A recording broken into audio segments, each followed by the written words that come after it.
bem, é só uma conversinha básica, não é? É, ótimo, que bom então. Gente, está todo mundo muito feliz em receber você aqui. Eu vou pular as formalidades, vou deixar que você mesmo se apresente já já, quando você for, quando eu passar para você. Bem, gente, vou começar, tá bom? Bom dia a todos e a todas. Nós estamos hoje nesse segundo dia, né, do terceiro bimestre, com esse momento que a gente está chamando de papo legal. A nossa aula de linguagem, ela discute agora temáticas diversas, né? Semana passada a gente recebeu a professora Rossana e conversamos um pouco sobre variação linguística, sociolinguística, acabou que a conversa virou em torno mais dessa discussão mesmo. E hoje a gente recebe a professora a doutora Lébora Costa Maciel, da Universidade de Pernambuco, professora do curso de Pedagogia e do programa de pós-graduação em Educação. Já já ela vai contar mais detalhes para vocês de quem é ela, né? Eu queria começar esse momento, eu queria começar a aula de hoje lendo um poema para vocês, tá? O nome desse poema é Caravelas, e ele está nessa antologia aqui, ó, chamada Partículas Românticas. Não é um livro publicado, vamos dizer assim, pelas vias oficiais, né? O autor, ele é um autor independente, é o Valdes Barbosa, lá da cidade de Lagoa do Carro, e ele estava vendendo esses folhetinhos, esses poeminhas, essa cartilha de poemas, na rua, né? Eu estava em Carpina, ele estava lá vendendo, e aí ele produz cultura popular, né? Produz literatura popular, eu comprei o poema dele, a cartilha de poemas dele, e trouxe aqui, li alguns poemas bem interessantes, e eu trouxe esse Caravelas. Vamos ver se vocês acham legal também. O título do poema é Caravelas. As coisas mudam de nome, o barco e a caravela. Escravos chamam de pobre, senzala chamam de favela. Desigualdade é justiça, ladrão chamam de polícia. E ainda há quem acredita que esta vida é muito bela. E aí? Já já a gente vai falar sobre esse poema. Inclusive, a professora Débora vai nos ajudar. Passo para você agora, professora. Bem-vinda. Ô, Jobson, muito obrigada. Muito obrigada a todas. Eu estou vendo mais meninas aqui, mas eu sei que tem meninos também. Né? A todas e a todos. A todes. A gente está falando assim agora para ninguém ficar de fora. Todo mundo se sentir acolhido. E obrigada pela abertura da casa de vocês, né? Esse quadradinho aí é um recorte do espaço onde vocês vivem, estão e se encontram. Né? Às vezes não se enxergam, dizem, meu mundo não é por aqui, eu quero um outro lugar. Mas esse é o lugar que você está no momento. Então, quem é Débora? Débora é filha de migrantes da Zona da Mata. Minha ancestralidade, né, meus ancestrais são da mata. E meus pais são, minha mãe e meu pai são pessoas que fugiram da pobreza de uma região para uma outra região e, no caso, vieram da Zona da Mata para Recife, tentando sobreviver, fugir de um sistema bem cruel, né, que mantém as desigualdades e conseguiram trabalhos diversos aqui e aos poucos montaram seu próprio espaço de trabalho. Eu sou filha de,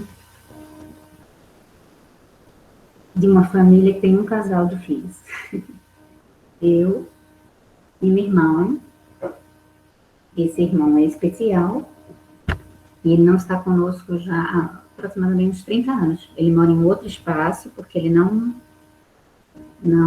se ambientou.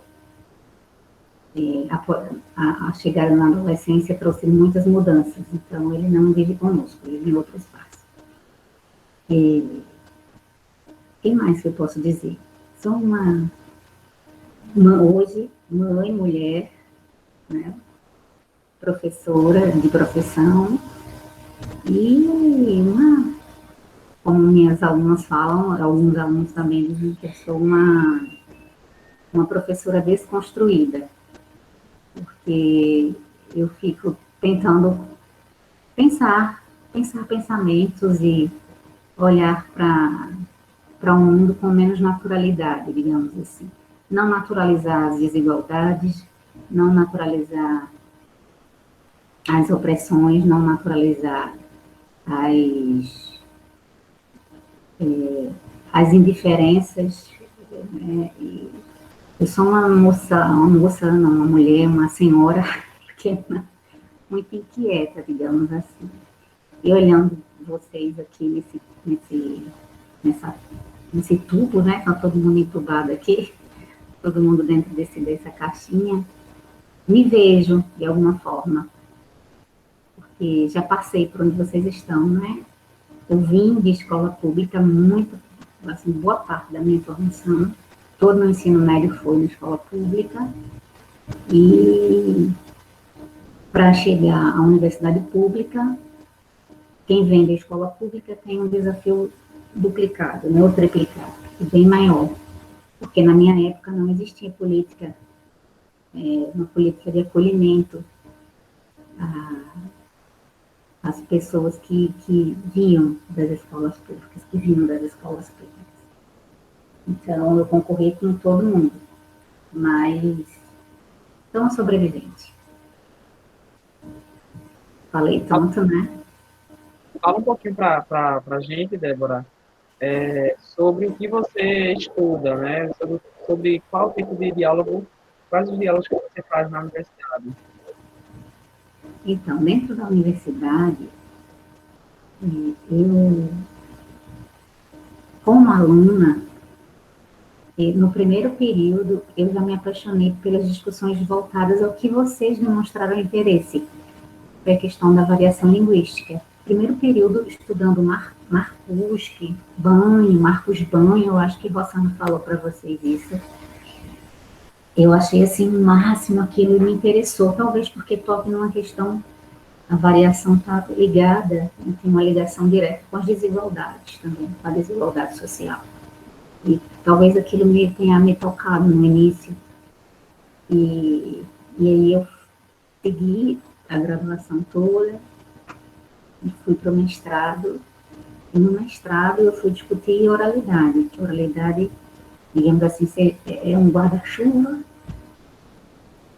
e a variação está dentro da discussão sobre a oralidade. E agora, como professora universitária, eu digo agora, mas já faz um bom tempo, eu tenho mais de uma década já no ensino superior, eu continuo discutindo a questão da oralidade, né, e discuto, que também pega aí essa dimensão da variação, mas não é meu carro-chefe de discussão, eu trabalho mais a questão das práticas sociais, a gente chama de gêneros textuais, né, das práticas sociais de uso da língua. E oriento também alguns trabalhos que tratam de alfabetização de modo mais amplo, que aí inclui o termo letramento, acho que vocês já ouviram falar.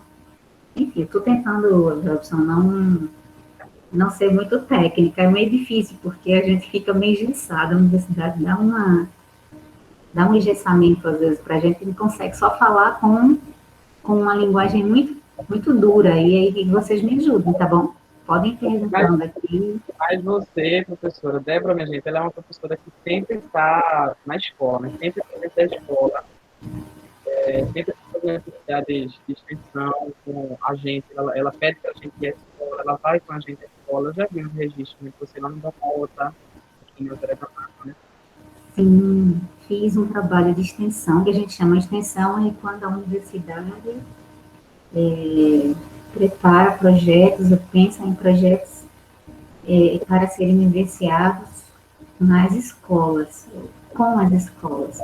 E eu tenho um trabalho de extensão que envolve a prática da leitura para os anos iniciais. A gente só estimula, na verdade, a presença, a leitura, a reflexão sobre diferentes textos dentro das salas de aula dos anos iniciais. Eu trabalhei o ano passado na extensão do primeiro ao terceiro ano, então a gente fez um grupo de alunos, que a gente chama de grupo extensionista, e a gente vai à escola fazer leituras diversas,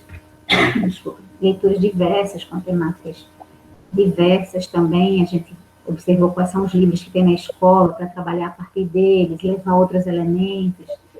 E a leitura é algo que está presente na nossa vida, não necessariamente uma leitura formal, de você pegar um livro clássico, né, aí que o professor Jobson passa para vocês e ter que devorar esse livro. Né? Vocês leem tudo, vocês leem até o que não é escrito, né? A gente lê tudo. Às vezes tem uma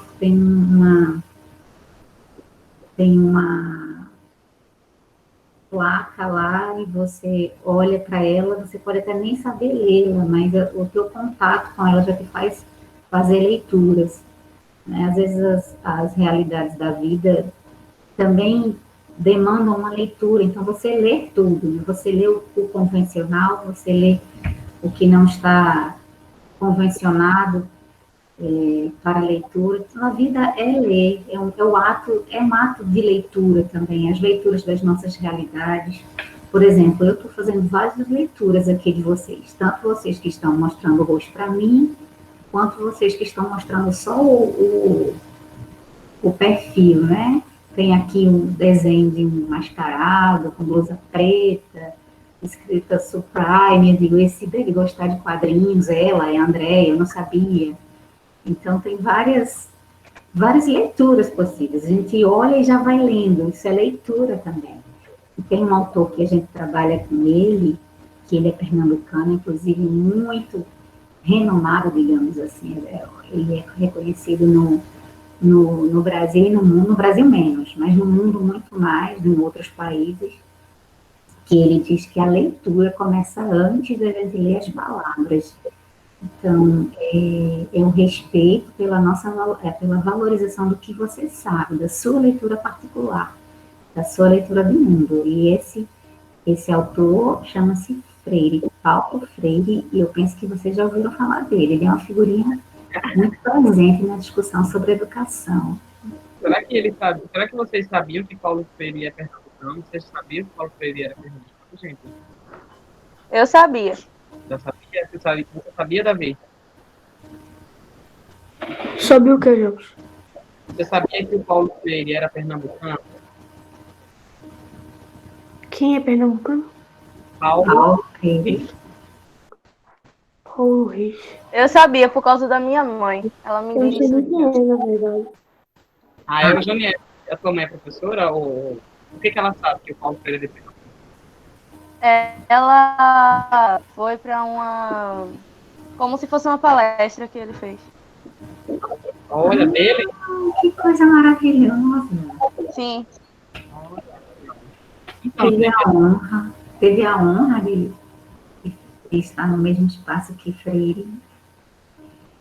Freire é um desses caras, assim, que se preocupam muito com as diferentes realidades que a gente enfrenta no Brasil e no mundo também.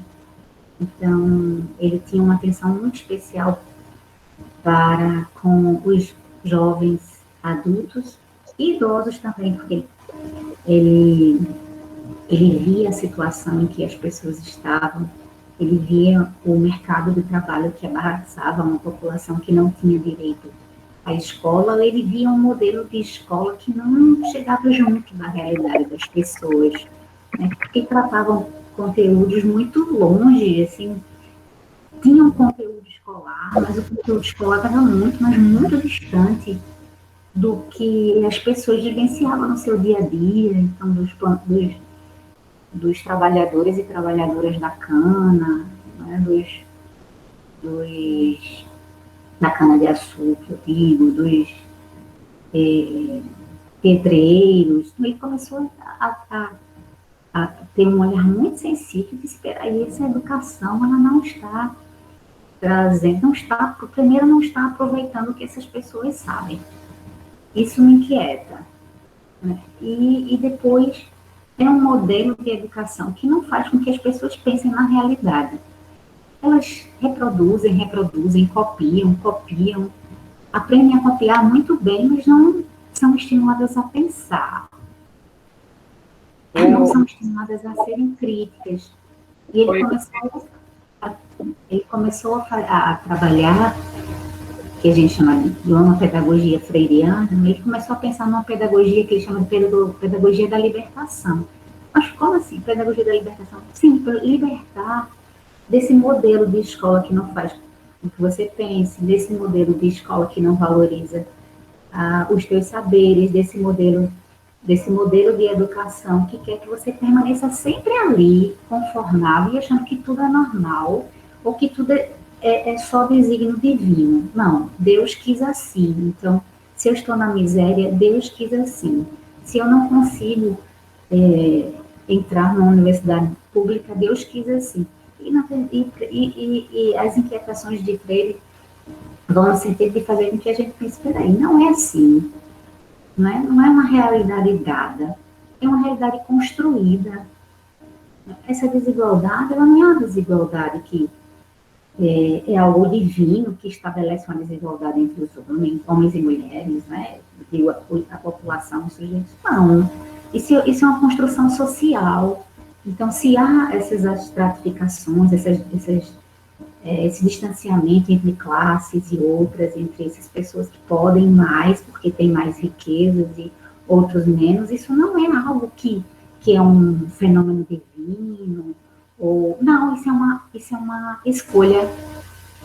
escolha, né, e em geral não é a nossa escolha, é o que fazem por nós. Então, se não há investimento na sua região, é uma escolha, né, de quem tem o poder de fazer com que essa diferença fosse reduzida. Eita, não quero... Jadson, me controla aí. Não, pode falando. Hoje a conversa é com você mesmo. Olha só, então, eu já sabia, eu imaginei, né, que a nossa conversa fosse tender para esse lado, já conhecendo a professora, do jeito que eu conheço, por isso que eu decidi começar com esse poema Caravelas. Então, olha, esse poema, ele é de um autor, né, de cultura popular, então, Débora, eu sei que ela valoriza muito essa literatura popular, a gente precisa, né, valorizar, e eu principalmente que moro aqui na terra do maracatu, vocês que vivem aí na terra da banana, né, do artesanato com a banana, dos derivados da banana, a base financeira de boa parte disso é a cultivo da banana, ainda né? Essa monocultura da cana-de-açúcar da banana tem também esse lado que a gente precisa criticar, né? Mas é a relação que vocês têm hoje. Então, eu trouxe esse poema, eu vou reler agora, e a gente já começou a discussão, né? Porque o poema, na verdade, ele nem precisou introduzir a discussão, ela já foi muito instantânea. Eu vou reler aqui, eu vou pedir para que alguns de vocês façam as leituras, eu quero que vocês façam carências. O que é que vocês sabem sobre o que o poema está falando aqui, sobre quais são os links que vocês fazem, e Débora vai amarrando tudo isso com a gente, e até a gente conseguir estabelecer, né, uma crítica, ou uma visão, uma leitura desse poema, ou várias leituras dele. Vou ler de novo, tá? O título do poema é Caravelas. As coisas mudam de nome. O barco e a caravela. O barco é a caravela. Escravos chamam de pobre. Senzala chamam de favela. Desigualdade é justiça. Ladrão chamam de polícia. E ainda há quem acredita que esta vida é bela. Deixa eu perguntar para o Davi. Davi é muito inteligente, Débora. Ele é aluno do 8º ano. Davi, esse título, Caravelas, me lembra o quê? O que é uma caravela? O que são caravelas? Professor, Oi. não ouvindo o senhor falando, não. Está cortando bastante, Jefferson. Mas por que será, hein? Está cortando a Pode ser a internet. Posso responder já? Pode, Davi, pode. Caravela pra mim é um barco, né? Sim. Ok. De onde que vem esses barcos? Qual é a história desses barcos aí? Que tipo de barco é esse? Eles vêm de Portugal, se eu não me engano, né? E eles vêm de Portugal em que momento, da história, No descobrimento do Brasil, eu acho. do descobrimento do Brasil. Você acha que o Brasil foi descoberto por quem? Cara, peraí. É Pedro Álvares Cabral que descobriu o Brasil, mas foi em Caravela.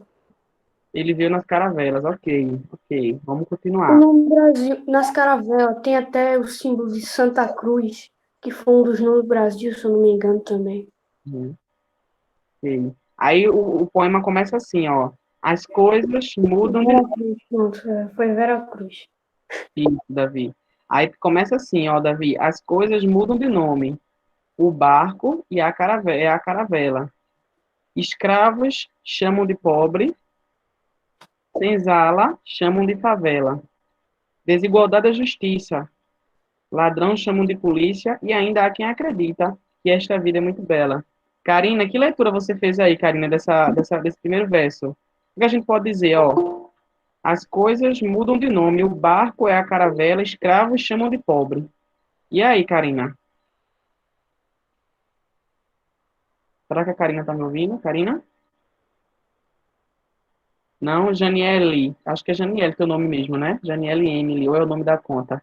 E aí, Janiele, o que é que tu entende disso aqui? Escravos chamam de pobre, senzala chamam de favela. O poema começa dizendo assim, as coisas mudam de nome. Por que será que ele está dizendo aí que as coisas mudam de nome? Acho que com a tecnologia e foram modificando os nomes das coisas e não deixaram do mesmo jeito assim que antes. Acho que Tá, é isso. a tecnologia revolucionou, por exemplo, os barcos, né? A tecnologia revolucionou a maneira como os barcos se movimentavam. Então, nesse momento que Davi falou aí da época entre aspas, viu, Davi, descobrimento, que eu acho que eles invadiram. Não sei se você concorda comigo, Davi. Agora, eu acho que eles invadiram o Brasil. Não já tinha gente aqui, né? Sim, mas eu tô dizendo assim, descobrimento é como o povo fala, né? Ah, quer dizer que alguém fala de... Alguém fala, né? Não, é porque no livro de história é descobrimento. Eu falei como descobrimento que o povo vai reconhecer mais assim. Ok. Então, Janiele, a tecnologia realmente revolucionou, por exemplo, os barcos, né? A gente, naquela época, os barcos eram movidos pela força do vento. Hoje a gente já tem os motores. Mas o que é que você entende, Janiele, quando ele fala assim, as coisas mudam de nome? O barco é a caravela, escravos chamam de pobre. Como assim, Janiele? Escravos chamam de pobre? Vamos pensar, vamos pensar. Vocês já entenderam, vocês estão com vergonha, estão tímidos. Liguem as câmeras, gente, para a gente ver vocês. Eu sei que Pois vocês ficam. é, mas assim, tem um ser estranho, né, Johnson, aqui. Eu sou o ser estranho dessa sala. É, Então, e você me apresentou professora, tudo, blá, blá, blá. Então, isso realmente dá uma bloqueada na gente, dá uma envergonha. Eu sei que essa turma ela tem que, parece, né, parece, a leitura que eu faço, olha aí, fazendo leitura, né, de que ela gosta de participar, gosta de conversar, que você estimula, mas tem um ser estranho. Um ser estranho, eu não me acomodo direito, eu fico insegura, eu fico com receio de falar, e ela, né, ela está fazendo leitura de mim, a minha pessoa também está sendo avaliada aqui, quando a outra fala, e eu como um corpo estranho aqui nesse universo dessa sala tão diversa, posso Professor, causar intimidação. O que você pode fazer? Fecha comigo, que eles vão ficar e elas vão ficar bem à vontade. né? É, pode ser. Acho que o Jefferson ia falar alguma coisa. Você ia falar foi alguma eu. coisa. Naquela parte do. é, os escravos são pobres, as senzalas são favelas, acho que é isso. O que eu entendi é que mudou o nome, mas a desigualdade social ainda existe desde aquele tempo até hoje. E aí, Débora, o que é que você achou dessa leitura do Jefferson? Todas as leituras que foram feitas nesse espaço aqui, elas têm coerência, têm pertinência, sim. E isso mesmo, Jefferson. A gente vem de um. Primeiro que a nossa história é uma história de muitas. Como é, Então, deixa eu ver se eu acho a palavra aqui. Talvez o nome injustiça caiba, mas não seja o melhor para definir. Mas, Davi, quando os portugueses saíram, eu estava tentando explicar essa questão para minha filha de 8 anos. Explicar para ela como foi essa chegada aqui dos portugueses.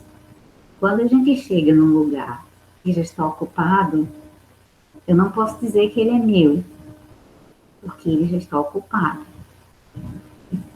Quando os portugueses enxergaram o que hoje, né, a gente chama de Brasil, que depois eles começaram, quando enxergaram Pindorama, Pindorama não estava desabitado. Pindorama estava habitada por muitas tribos indígenas, por povos com culturas bem variadas, porque os índios não têm uma cultura única, né? As tribos elas são representadas por vários modais de cultura, de formas de manifestação, de rituais, de apresentação do corpo, enfim. Peraí. Tem gente com dificuldade de ouvir, né? Eu estou falando muito baixo, será? Eu estou ouvindo bem, Débora. Eu acho que é a internet deles mesmo, que é o seguinte, eles estão no distrito agora, né? Vocês estão no distrito. Aí eu acho que às vezes aparece complicado mesmo. Sim, eu sei. Eu tenho uma aluna, quer dizer... Eu estou ouvindo normal. Normal. Eu tinha uma aluna que eu não conseguia fazer chamada de vídeo direito com ela, porque caía bastante. Ficava assim, fraca mesmo. Vou tentar ser mais rapidinha.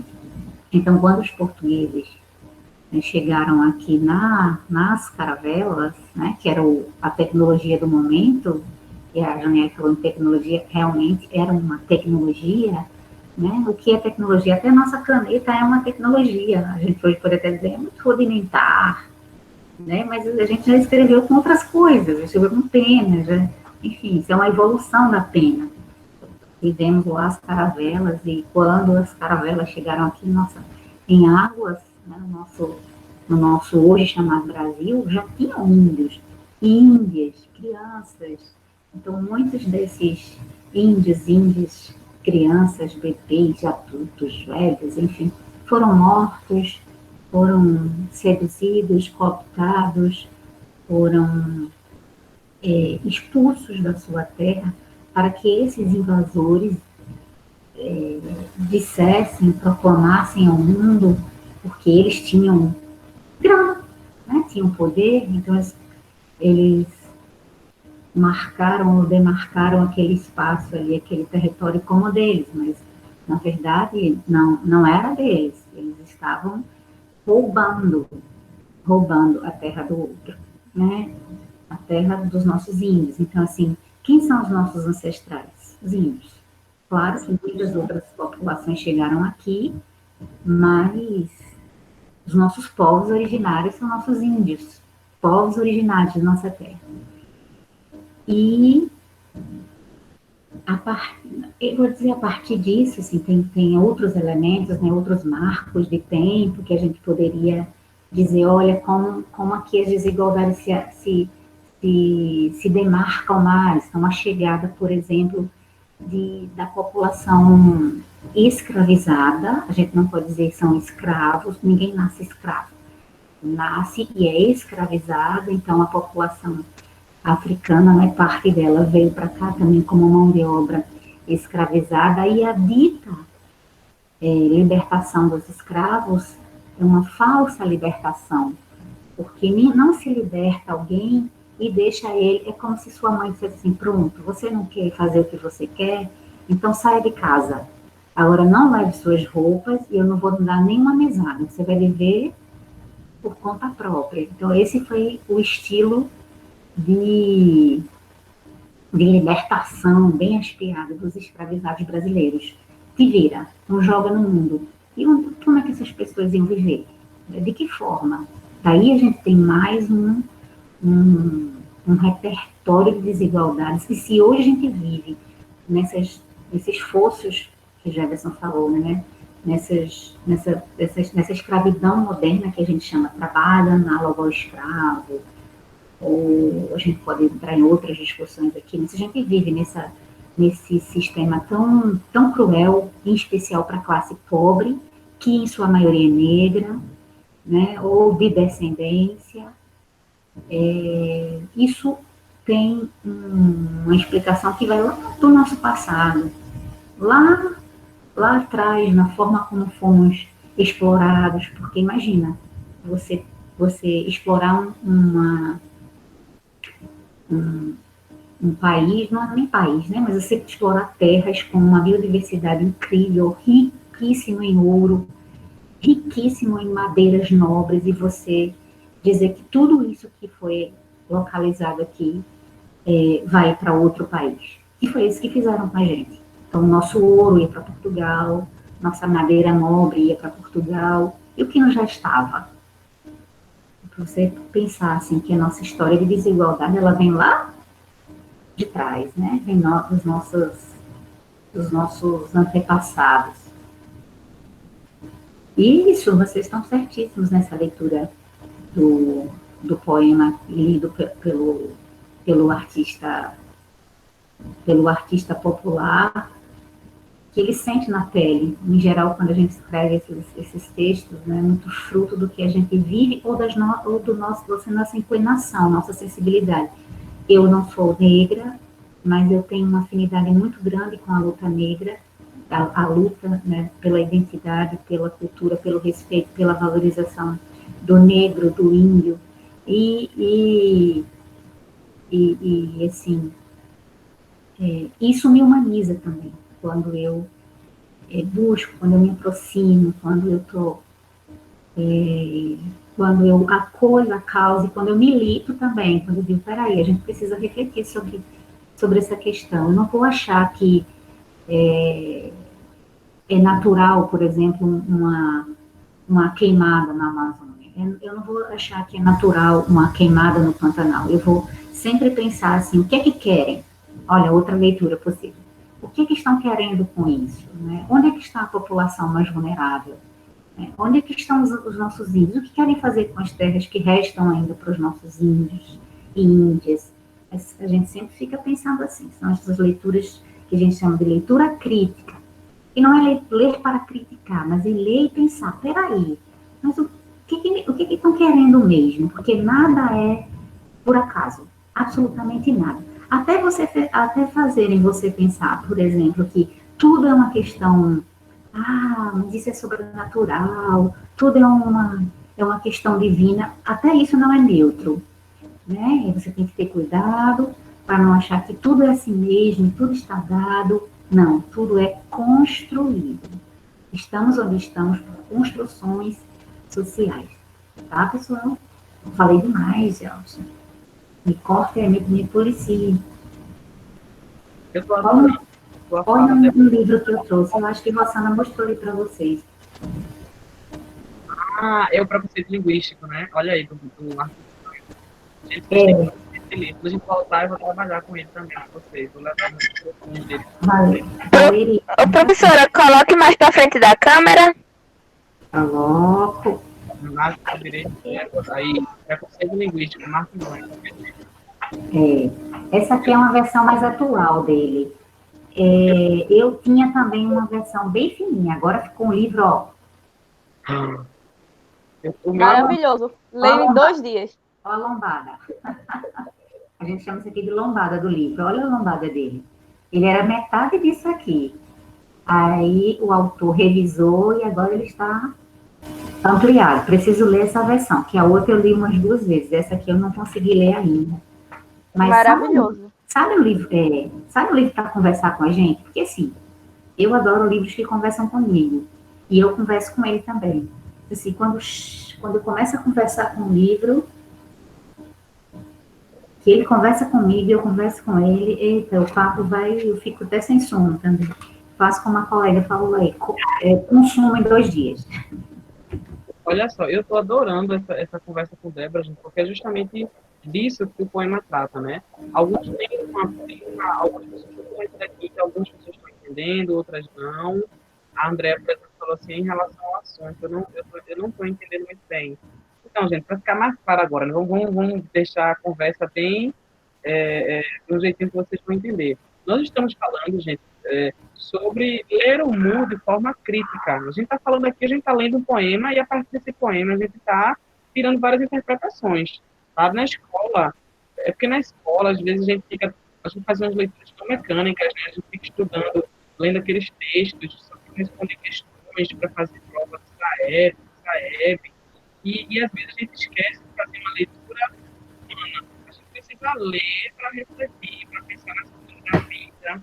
Então, assim, vou continuar lendo o poema, mas a gente vai fazendo links com coisas de vocês. Hoje, quando eu acordei, eu fui no meu WhatsApp, vocês vão no WhatsApp todo dia aí, né? E a gente lê muita coisa no WhatsApp, no status do WhatsApp, né, o pessoal posta muita coisa. E eu li uma coisa hoje, assim, meio que me deixou já com vocês. Quase que eu respondi a pessoa, deixa eu achar aqui. Olha só, um versículo, eu acho que é um versículo da Bíblia. Ele postou assim, o rapaz postou assim: mas o homem nasce para o trabalho, como as faíscas das brasas se levantam para o ar. Eu fiquei pensando assim, como assim o homem nasce para o trabalho? Primeiro, só o homem nasce para o trabalho, o que a mulher faz? A mulher não pode trabalhar, não? Segundo, como assim o homem nasce para o trabalho? E se eu não quiser trabalhar? Né? E se eu não quiser viver essa vida que todo mundo tem que viver? Vocês já pararam para pensar nisso? Quando vocês param para pensar, vocês são oitavo e nono ano. Vocês já pararam para pensar o que é que vocês vão fazer ano que vem, no ensino médio? O que é que vocês querem fazer? Vocês precisam fazer alguma coisa? Tem alguém que decide as coisas por vocês? A gente está conversando aqui, André, acho que é André que estava perguntando. A gente está conversando aqui sobre a vida, sobre as coisas, né? Sobre os direitos, Professor, sobre a história. Oi. você tá falando muito baixo. Eu estou falando muito baixo? Tá me ouvindo bem, Davi? Agora melhorou. É porque Eu tô estava cheio. escutando.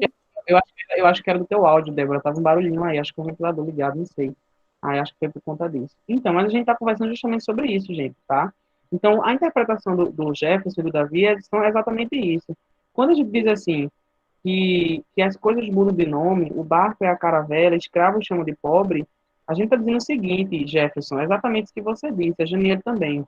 Os escravos libertos no passado, gente, os escravos que foram supostamente libertos, né, libertados, hoje eles viraram essa camada enorme da população que está em situação de extrema pobreza, que é, por acaso, uma população que também é preta, tá? Que também é pobre, e é a população que está lá na base social, tá? Que está lá no, que é a população que mais sofre com as desigualdades. Sou eu, são vocês, tá? É a professora também, somos nós que temos uma herança, né? Que os nossos antecessores, os nossos ancestrais foram pretos, africanos, foram indígenas.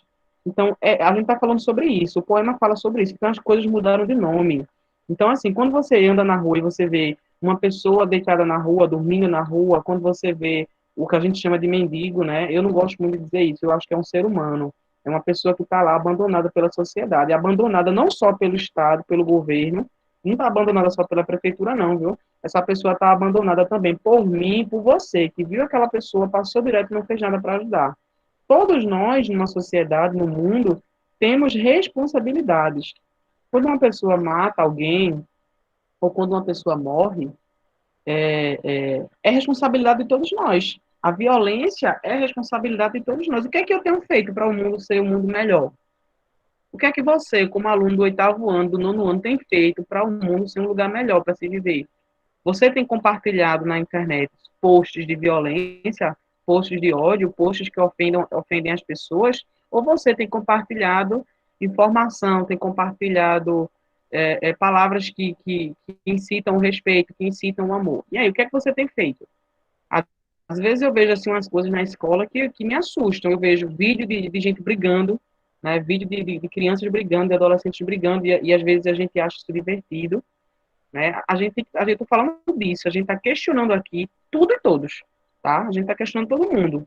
E eu sei que vocês sabem fazer essa leitura muito bem, porque vocês estão o tempo todo questionando. É a professora que chega atrasada na aula. Por que a professora chegou atrasada na aula? Por que a professora não dá a aula no horário que ela tem que dar? Vocês estão questionando por que eu tenho que pedir para sair para beber água, professor? Eu posso levantar e sair, né?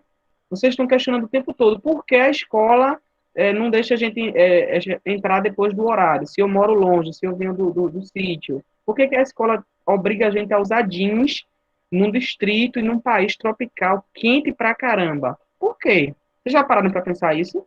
Eu fico me perguntando o tempo todo, por que eu tenho que dar aula de calça jeans e de sapato? Por quê? Se a gente vive num lugar quente pra caramba, se a nossa herança, a nossa origem, né, é de pessoas que usam roupas, usam muito poucas roupas, ou quase, ou não usam, né, também tem isso. Por quê? Então eu fico me perguntando muito dessas coisas. Por que que se dois rapazes ou duas moças quiserem dar as mãos e sair andando nas ruas, por que essas pessoas têm medo? Por que elas têm medo? Né? Já parando para pensar isso? Quem é que decide o que é certo e o que é errado? Quem é que tem esse poder tão no máximo? Ou será que a gente deveria apoiar que as pessoas vivessem felizes e livres, né? Independente do que elas fizerem, desde que não façam mal a ninguém ou não se prejudiquem? Não sei. A gente está falando sobre isso, viu? Andréia, deu para dar uma clareada, Andréia? A Lúcia Maria disse assim, ó, a sociedade é composta de classes e classes, sem empatia pelo próximo. Todos somos seres humanos. Acho que não é bem questão de herança, é questão de querer mesmo. Pois é, Lúcia, olha, eu acho que a herança cultural, a herança social, ela interfere, claro, tem a ver. Mas eu acho que hoje, né, na sociedade moderna, com leis, com um pensamento crítico, a gente já poderia ter mudado isso. E eu acho que é realmente questão de querer, em certo ponto, né, em certa medida. Existe um grupo de pessoas que não querem que as coisas mudem. E aí, vocês concordam comigo?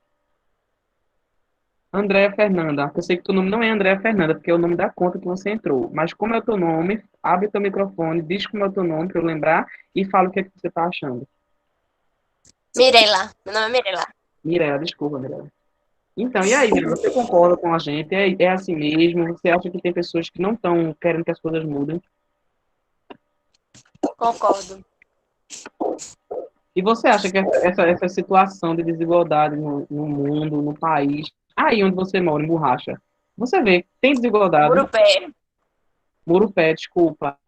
Aí em Murupé tem desigualdade, todo mundo mora na casa do mesmo tamanho, ou tem a mesma condição financeira. As pessoas têm carro para sair do distrito aí. Como é que a gente sai daí? Assim, aqui tem bastante. A gente mesmo, para ir para Vicência, a gente tem que esperar o carro, que é os carros de praça, que são os pracistas. E assim, eu vejo muita desigualdade social em relação a, tipo, famílias que têm algum parente que é de política. Eu vou dar um exemplo, tipo assim, tem família, eu conheço uma família que a família dela, ela tem um parente que é envolvido na política, e bem antes dele se envolver, ela era bem amiga da gente, daqui da minha família, conversava, e depois que esse parente delas entrou na política, elas simplesmente não falam, elas viram a cara, elas se acham as riquinhas. E eu acho isso muito errado, porque somos todos iguais. Independente de que eu tenha digamos assim, que ela tenha condição mais que eu, ou que eu não tenha, eu acho isso errado.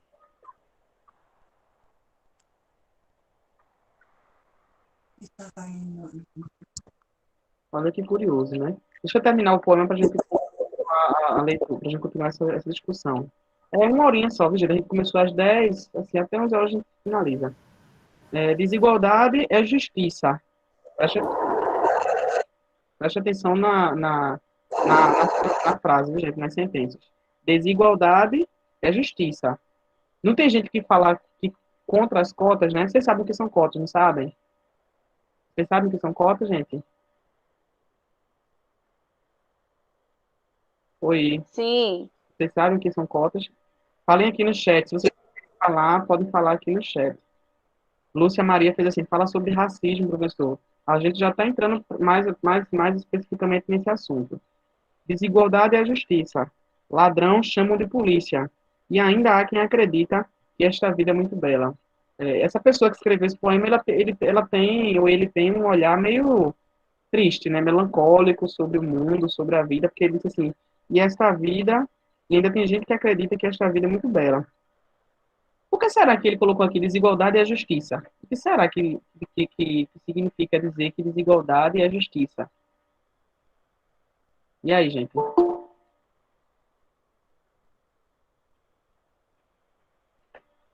Jefferson, por que desigualdade e a justiça, Jefferson?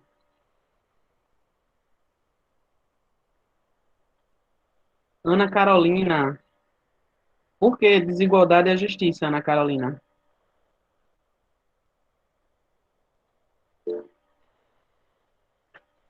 Ana Carolina, Giovana Cristine, por que desigualdade e justiça, Giovana?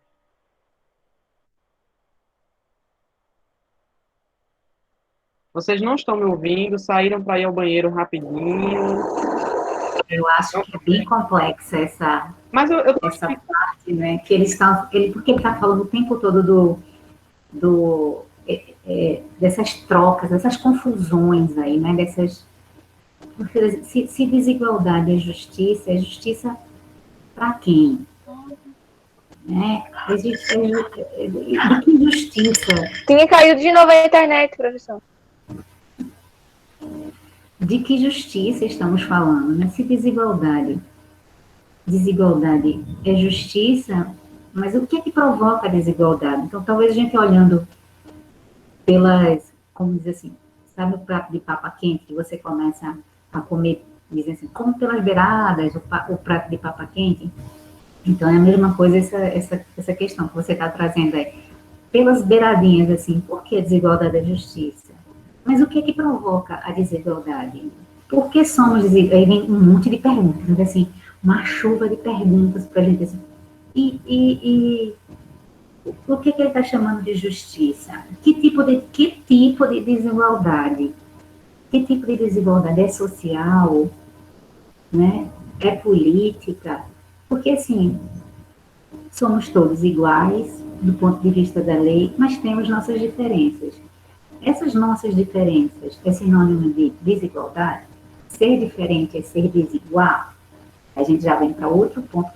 Inclusive, que uma das tuas alunas aqui, Johnson, disse, fale sobre racismo, professor. Veja, que coisa mais linda, né? São coisinhas que vão incomodando. Então, eu fico encantada de ver esse grupo querendo discutir sobre preconceito linguístico. E quando a gente quer discutir sobre algo, é algo que incomoda a gente. Às vezes não é nem com a gente, mas com alguém que está próximo. É um tema que nos chama a atenção, é alguma coisa que nos toca. Fale sobre como foi que ela falou aqui? Fale sobre racismo, professor. Então, agora, Jobson, diz pra gente aí, como foi que agora estou te botando na parede. Como foi que você entendeu essa desigualdade e justiça? Olha, quando eu pensei em desigualdade e justiça, eu penso no seguinte, eu penso em 2020, eu penso em um momento em que o nosso país ele instaurou uma gestão que começa a inverter todos os valores, né? Começa a ofender as mulheres, começa a questionar as cotas nas universidades para os pretos e pretas, começa a ofender os jornalistas que fazem perguntas, como essas crianças estão fazendo aqui. Então, quando a gente vê uma sociedade começando a questionar o que é certo, desigualdade virou justiça. Então, separar, silenciar algumas pessoas é o certo agora, né? Se eu ver dois homens de mãos dadas ou dando um beijo na rua, eu agora, aparentemente, eu posso ir lá e bater neles. Isso é injustiça, né? Mas isso se transformou na verdade agora. Pois é assim, de que justiça estamos falando e para quem? Né? Se eu, por exemplo, acho que a minha religião, a religião que eu escolhi para seguir, porque eu acredito, ela deve ser a religião de todo mundo, eu estou sendo injusto, né? Eu estou sendo preconceituoso, eu estou sendo tirano ou tirana, também. Porque cada um pensa de uma forma diferente, cada um se relaciona com o sagrado de forma diferente. Cada um e cada uma, tá? Eu gosto de marcar o gênero, porque a nossa língua ela não é neutra. Então, quando a gente fala só ele, parece que a gente está falando só para os meninos, digamos assim. Mas é para eles e elas. Então, não há neutralidade também na nossa língua. Tudo que eu quero se eu quero que todo mundo seja igual, que todo mundo pense igual, eu também estou cometendo uma injustiça. E se eu sobrevivo a partir das injustiças, por exemplo, tem um sistema, que é esse que a gente vive. Estou querendo falar o mais acessível possível. A gente vive e identificar de capitalismo. Vocês já ouviram falar do sistema que a gente vive? É o sistema capitalista. Não sei se vocês já ouviram falar nisso na aula de geografia, ou na aula de matemática, enfim. O sistema que a gente chama de capitalista, que é esse que, ó, é o tempo todo visando o lucro acima de tudo, o lucro acima de todos. Esse sistema, ele é estrutural, ele vive a partir ele só sobrevive porque temos desigualdades. Então, ele só sobrevive porque temos pessoas morando na beira da praia, em apartamentos luxuosos, e pessoas morando numa comunidade, numa casa sem reboco, ou até pessoas que moram numa casa de taipa, numa choupana. A desigualdade é estrutural para esse sistema, é estrutural para o capitalismo, é estrutural para que uns continuem ganhando bem mais e outros continuem ganhando bem menos, é estrutural para que a gente tenha, por exemplo, escolas públicas com recursos cada vez menores, ou salas mais lotadas, ou condições bem difíceis, por exemplo, assistir uma aula em que o calor está infernal e você não consegue nem se concentrar, é ideal para manter um sistema, para manter uma desigualdade. Enquanto você tem que lavar as roupas de casa, às vezes até na mão, não tem nenhuma máquina, cuidar do seu irmão pequeno, né? Cuidar da sua casa, lavar tudo, arrumar tudo, às vezes ir para a roça, ir para a feira, e fazer tudo. E ir para a escola, né? Determinada população tem seus filhos, eles cuidando exclusivamente de aprender. Então, aprender, tem aulas de inglês, tem aula de francês, tem aula de natação, tem escolas, e chega em casa, nem o prato da mesa tira. O que é que tem mais chance, por exemplo, de ter uma melhor posição social em termos de trabalho e renda? Quem é que tem? É essa criança, ou você, que tem que passar o dia todo trabalhando para a tarde ir para a escola, ou vai para a escola de manhã e à tarde passa o tempo todo trabalhando em casa, ou no comércio do seu pai, ou plantando. Olha aí, Tassiele, o capitalismo é uma pirâmide de desigualdade. Sim, ela vive das desigualdades. Vive. E quem tem mais chance? Né? Quem tem mais chance de, por exemplo, ganhar conseguir um concurso público, e ter uma estrutura melhor, de ter um emprego que remunere, que remunere bem, que te faça viver com certo conforto. Quem tem chance? Então, todas essas coisas são desigualdades. Né? Mas, às vezes, essas desigualdades, às vezes não, essa desigualdade alimenta uma parcela da população. Uma parcela da população tira lucro, tira proveito dessa desigualdade, dessas diferenças gritantes, porque desigualdade, toda a sociedade, por mais rica que seja, ela tem as desigualdades. Mas quando a gente tem um sistema, ou quando a gente tem um país, por exemplo, com desigualdades extremas, por exemplo, você tendo um pão para comer no teu café da manhã e outro tendo nada. E a miséria extrema. Ou você tendo sua macaxeira para comer, né, na sua noite, e o outro tendo apenas que beber água e tentar esquecer a fome e dormir. É uma classe da população nossa, né, em geral branca, né, branca, que tem todo o conforto, tendo seus filhos nas melhores escolas, passando o dia todo ou a vida toda para estudar e você tendo que trabalhar o tempo todo para depois estudar. Se der tempo, eu estudo. Então, vejam, é aqui que a gente traz as leituras das desigualdades. Né? Que tipo de leitura eu faço? Que tipo de leitura, quais as leituras possíveis que eu posso fazer em relação ao mundo? Eu acho que um grande disparo que me deu, assim, para pensar sobre desigualdade, foi quando eu olhei para uma janela. Veja que coisa estranha, mas assim, minha mãe, minha família estava construindo uma casa. E a gente foi comprar uma janela. E a janela era quase 2 meses do meu salário. Na verdade, não era salário, eu recebi uma bolsa na universidade. E aí eu fiquei pensando, puxa, mas eu trabalho tanto aqui, eu tenho que ralar tanto. E essa janela da minha casa vale mais do que quase 2 meses do meu trabalho. Aí eu pensei numa coisa, que um cara assim, que também gosta de falar, gosta de pensar, ele chamava de mais-valia. E sempre o que eu faço, né, o meu trabalho, ele vai me remunerar muito menos.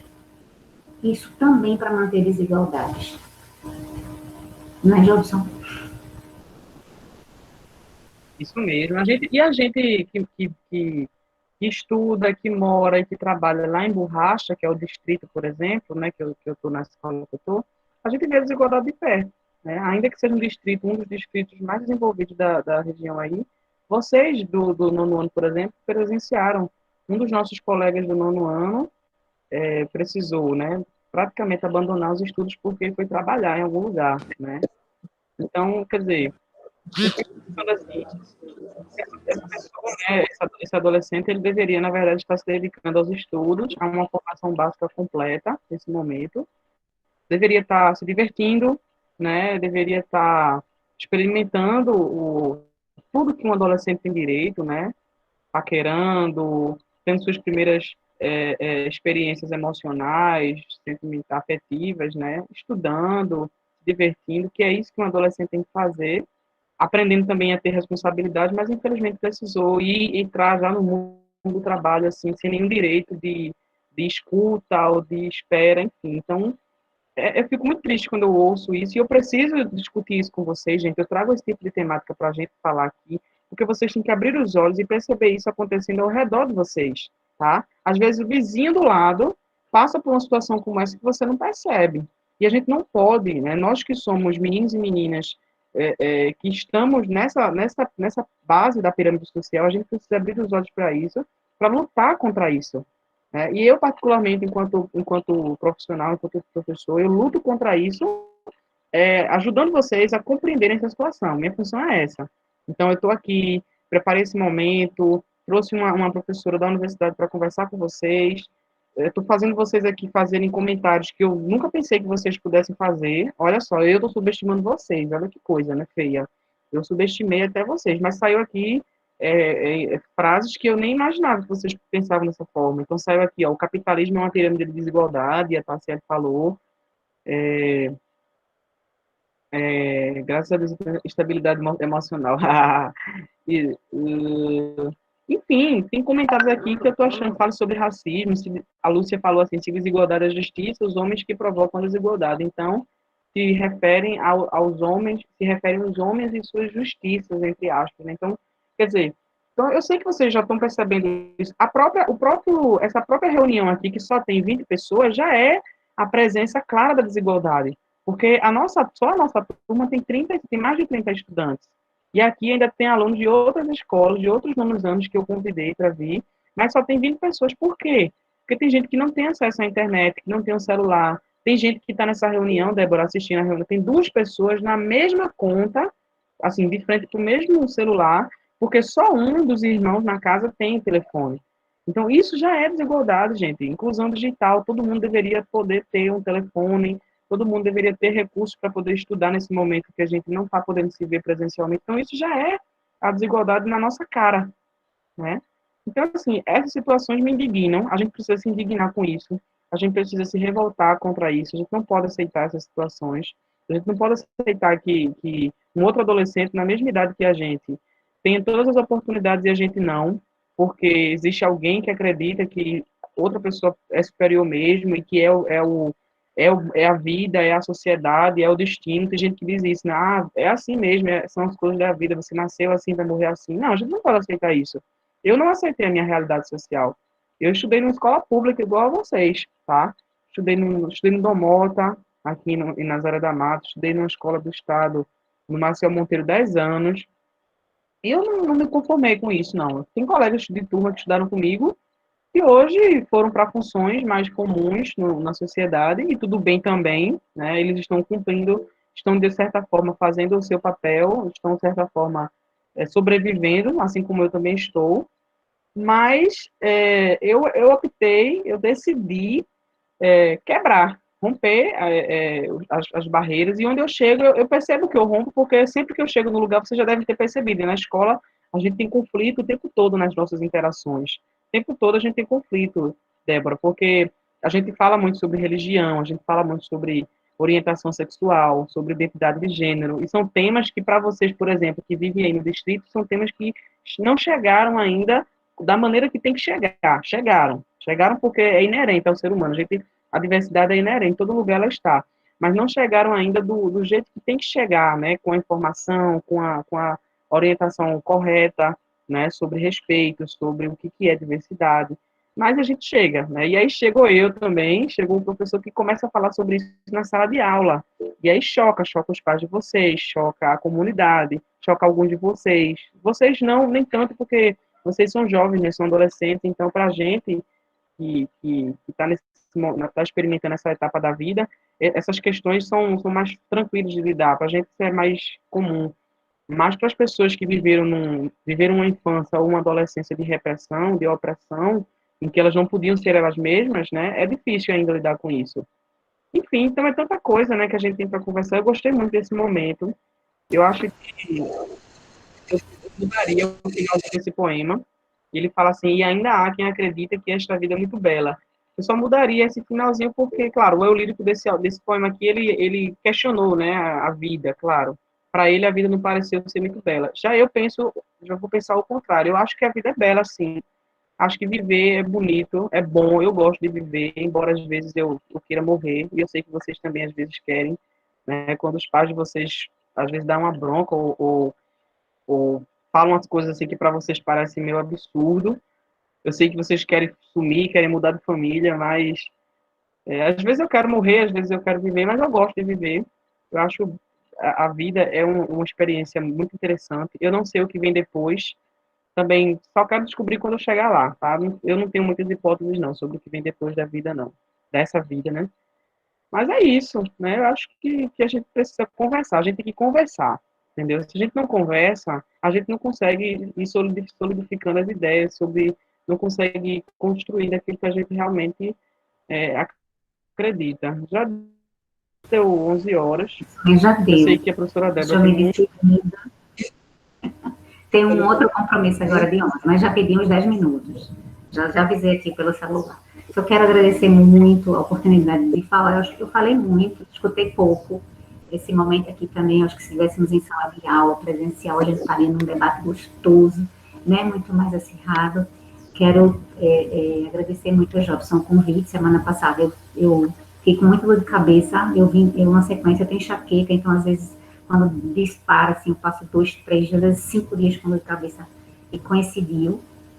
Mas hoje eu consegui me organizar para estar aqui, para ver vocês, dizer que estou super orgulhosa desse grupo, né? Percebi um grupo que gosta de debater, que já tem as antenas ligadas e pensando aí que nada é neutro, né? Que tudo tem um motivo, tudo tem um porquê. E assim, vi agora um último elemento disparador, digamos assim, de um papo que é sobre namorado, namorada. Essa é a fase mesmo que a gente também está pensando nisso. Mas deixa eu dar uma dica. Uma colega falou, namore não. Aí começou no turbilhão, né? Não, namoro tem que ter maturidade emocional, enfim. Deixa eu dar uma dica. Se você encontrar uma pessoa que tenha muito desejo de estudar e muito desejo de crescer, talvez essa pessoa seja legal. Agora, nunca se junte com alguém que sempre diga, deixa tudo para lá, não vou para lugar nenhum, isso não vai levar a lugar nenhum. Essa pessoa talvez pôs para baixo. Mas se você encontrar uma pessoa, né, se já tiver, porque eu acho que não precisa agora, mas se você quiser, e achar uma pessoa interessante, que sempre, não, vamos estudar porque a gente quer sair daqui hoje, vamos estudar porque a gente quer a gente quer entrar na universidade, vamos estudar porque se for para estudar juntos, se for para crescer juntos, se for para pensar juntos, para se cuidar juntos, né? Há uma possibilidade também. Agora, sempre pense assim, nunca para baixo, né? Sempre para cima, nunca para sair da escola, nunca para abandonar a escola, mas sempre para crescer mais na educação. Não é ela que salva, né? Não é ela que te tira, mas sem ela, né, você continuará, de repente, reproduzindo o que seus pais foram. Então, talvez sua mãe tenha casado bem cedo, seu pai esteja lá na roça, ou no mercado, num trabalho que desgasta muito. Então, se você não quer reproduzir isso, um caminho possível é estudar. Estudar foi o que eu fiz, né? Meus pais super pobres, vieram da Zona da Mata para Recife trabalhar no mercado, então, trabalhar em empregos que não, às vezes eu vou estudar. Era a única coisa que eu podia fazer por mim. Estudei, e assim, deixei para namorar bem depois. Depois, no final da faculdade, eu fui namorar. Mas isso sou eu, né? Agora tem uma velocidade. Foi uma dica muito importante, gente. Ainda mais a gente que está vivendo no tempo das relações líquidas, né? A gente, assim, agora sim, ó, Débora. Você olhou, gostou, né? Aí já foram finalmente. Gostei muito dessa dica.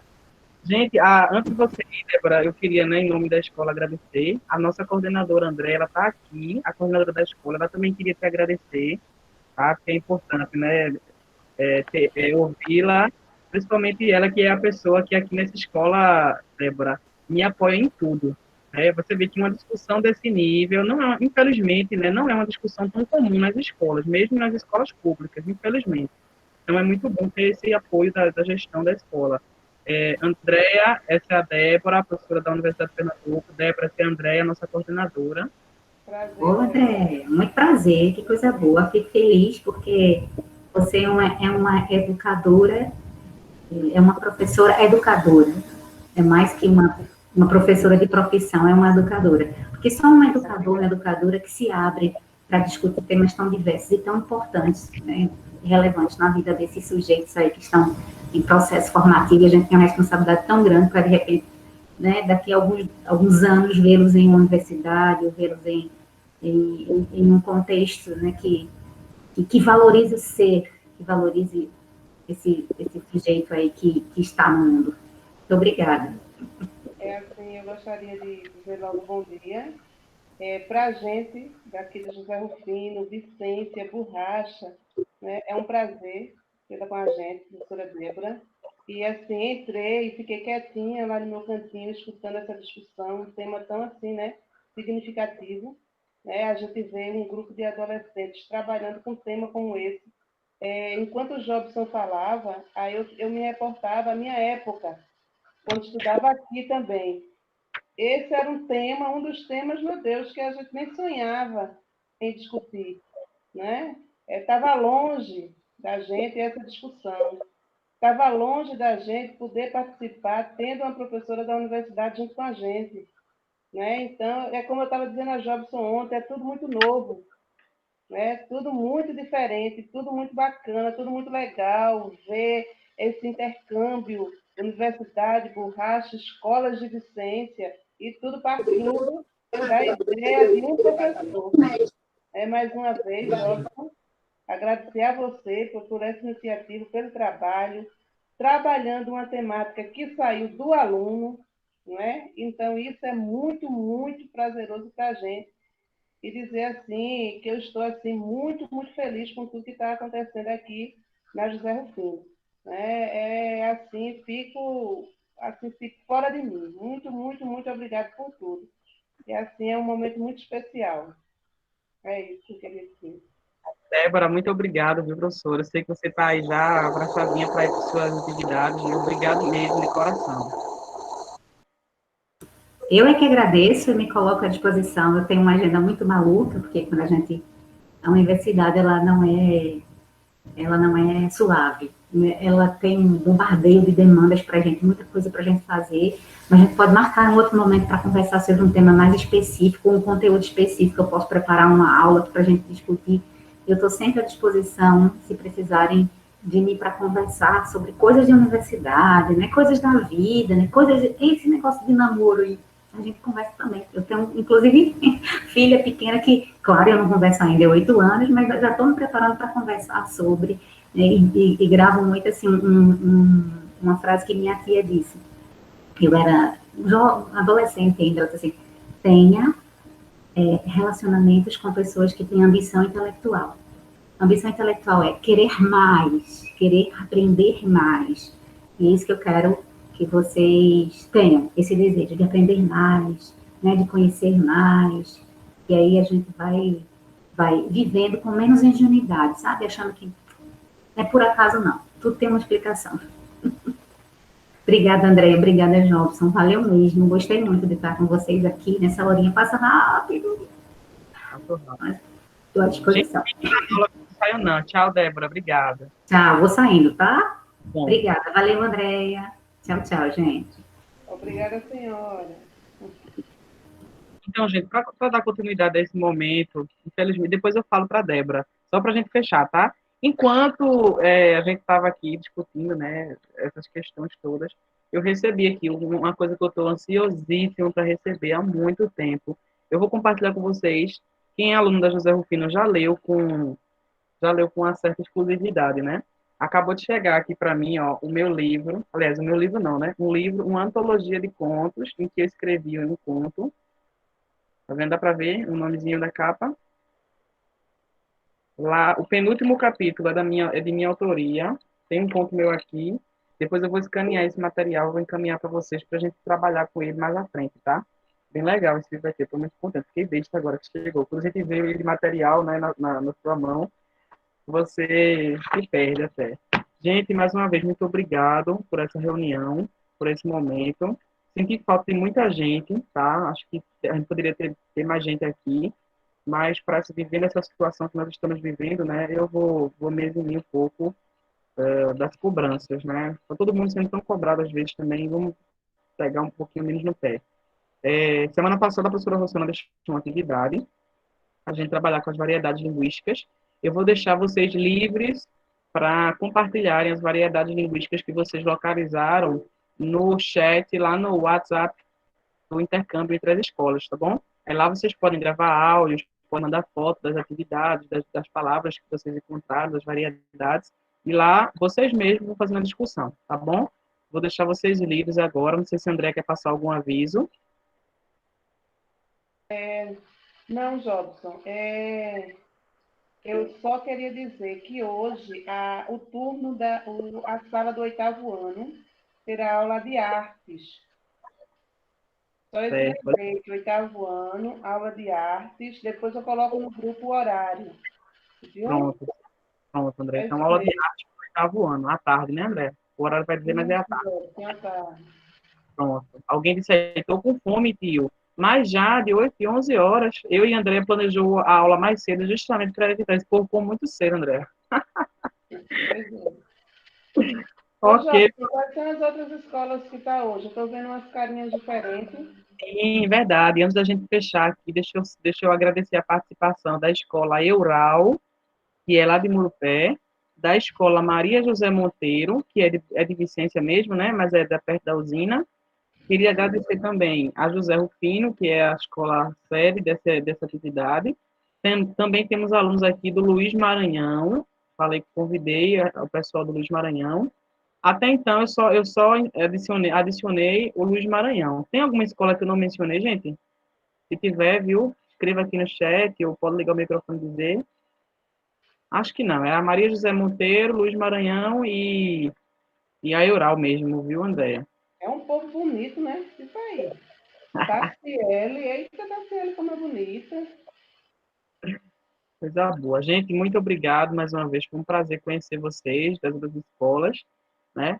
Como você já sabe, meu nome é Jobson. Podem me seguir nas redes sociais, podem falar comigo no WhatsApp sempre que precisarem, para tirar dúvida, enfim, tá? Semana que vem, Nesse mesmo dia, nesse mesmo horário, na terça-feira, às 9h30, nós já vamos receber o professor doutor Jacinto dos Santos, coordenador do curso de letras da UPE aqui em Nazaré da Mata, foi meu professor também no curso de letras, é professor no programa de pós-graduação em letras, o Prof. Letras. Enfim, ele é uma pessoa assim, cheio de conhecimento também, e ele vai trabalhar com a gente a leitura do texto literário. Já está marcadinho e confirmado, semana que vem temos mais um intercâmbio e eu vou convidar mais escolas para a gente ter mais gente, tá bom? Fui convidando aos poucos para eu ir tendo o controle, né? Porque esse momento aqui é o momento da aula de português do 8º e 9º ano da José Rufino. Então, eu fui inserindo as escolas aos poucos para eu ir tendo o controle e administrando direitinho. Gente, muito obrigado. Vou encerrar a gravação da nossa aula agora. Depois